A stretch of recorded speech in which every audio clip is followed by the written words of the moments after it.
guys. Nako.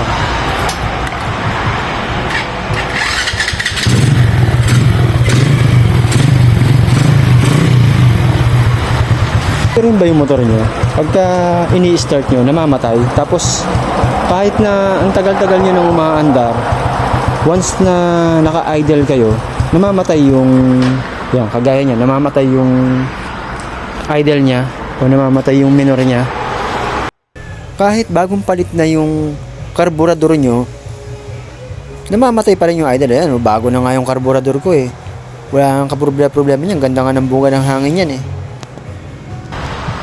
Baka mamaya sa spark plug na yan. So, i-check natin ngayon yung spark plug nya. At papalitan natin ng ganito. SeaWorks spark plug. Alright? Palitan natin. Tara! So, ito na. Tatanggalin na natin. So, check natin kung ayun, medyo maitim na. Pwede naman natin kiskisin yan, but since na nakabili na tayo ng bago, syempre mas maganda kung brand new na ipapalit natin, di ba? At yung SeaWorks na, yan, yung Toyota Chubosho. Yun ba ito? Chusho. Toyota Chusho spark plug, SeaWorks. So, palitan natin. Ito yung luma, yung NGK, tapos ito yung SeaWorks na spark plug. No? Pagka gusto nyong bumili nito, lalagay ko lang dyan sa yellow basket, ano. Yan, nalagay ko lang sa yellow basket yan. And meron niyang code sa mga Wave, Shogun, yung mga dekarburador, yung mga lumang motor na kagaya nito. Yan, yan ang Honda Alpha. Meron niyang code sa mga Shogun, Wave, mga kagayang ng motor na to. Yan, ito yung code na titignan nyo para maging compatible. At ang isa pa sa maganda sa produkto na to, dahil made in Japan siya, di ba? Yan, oh, Toyota Chusho.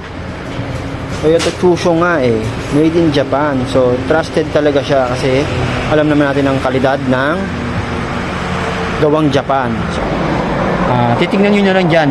Tignan nyo na lang dyan sa mga choices dyan kung ano yung para sa motor nyo. So, try natin to para makita natin yung result. And then, finally, balik natin itong cap, spark plug cap. Tama ba to? Iyan.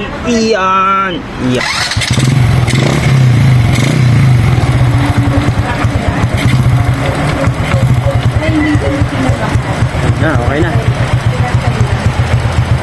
Ayos, oh, di ba? Maganda yung buga niya, maganda.